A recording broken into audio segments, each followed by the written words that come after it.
It was freezing hard, and the thermometer marked, I think, 24 degrees below zero. The road was extremely bad. The snow was so beaten by the feet of the travelers and hardened by the cold that it was transformed into ice. But we went on, though slowly. We reached the foot of the mountain. Here, the road grows narrower, and it is not more than 8 or 9 feet broad, and describes a hollow curve. The two sides are steep as the horses of the first wagons, cannon and caissons, could not keep their feet. They fell at the first attempt to pull. When one got up, the other fell.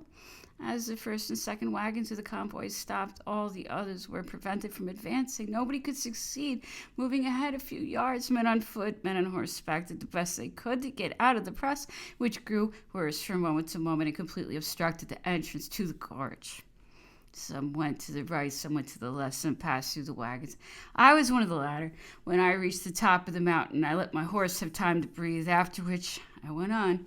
I learned during the course of the evening from the conversation of my friends something of what had happened in the city and at the foot of the mountain. The Cossacks had entered the city before the soldiers had time to evacuate it. The confusion, which had already been great before we started, had become much greater. Consequently, the enemy had nothing to do but to kill and make prisoners a large number of soldiers who had suffered severely during their retreat, and others who were tired out, others again who had been wounded or had their feet frozen, unwilling to leave their beds, or the fires by which they sat had all been made prisoners or massacred. Soon afterwards, another party of Cossacks had come to make an attack on all the cannon, caissons, the baggage wagons, which had just left the city in long files or were crowded together at the foot of the mountain, increasing the disorder, which was already great before the enemy arrived.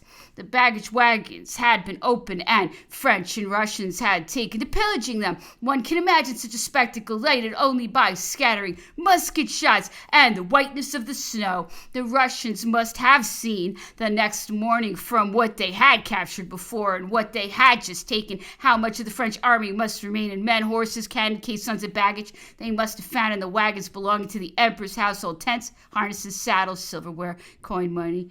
Not only what had been left at Vilna during the campaign, but also what had been saved during the retreat. They must have found the whole or a part of the little which had been taken from them at Moscow and in the other cities, and probably there. Cross Ivan also, unless it had been thrown into some river or lake. Our losses in this affair of Vilna and of the mountain were immense still, since everything was lost. Although the army had suffered heavy losses since its departure from Moscow in men, horses, and material, this still remained when we entered Vilna, a good nucleus, but in that city and at the foot of the mountains, the pitiful but very precious fragments of our large and valiant army were annihilated. Many men succumbed and succeeded in escaping, but how many stayed there? After Vilna, we had to pass over Long Dike, which crossed a great swamp. It was so cold that the great number of the soldiers who had formed part of the detachments gathered at Vilna remained on the road, stricken by the cold. These men,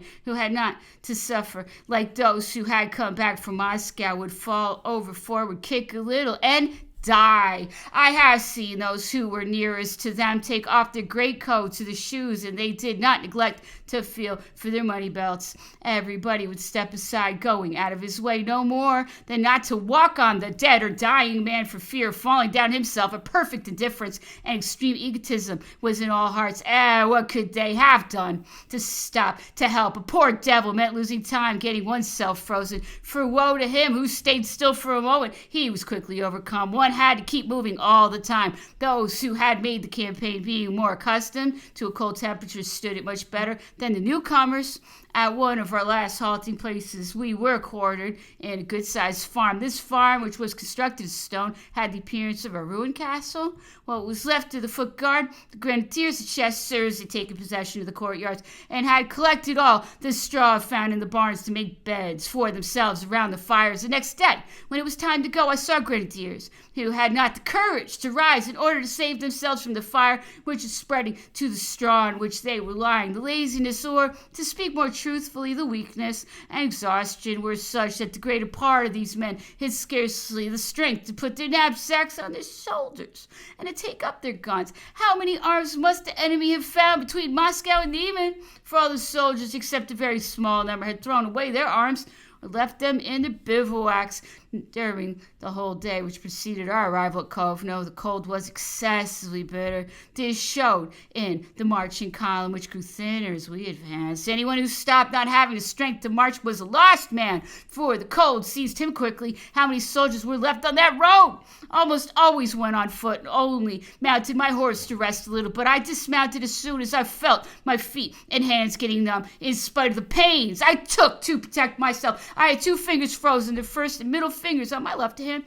At the entrance to Kovno, there was no longer the compact crowd which I had seen at Wilna. There was only a group of 200 or 300 individuals, so that we did not have long to wait for our turn to go in. All of us who belonged to the household went to the place where the emperor had lived after the passage of the Niemen. We dined well, and that night we slept very quietly. Alas, we were going to be outside of that Russia, that terrible country which had just cut down pitilessly the finest army of modern times.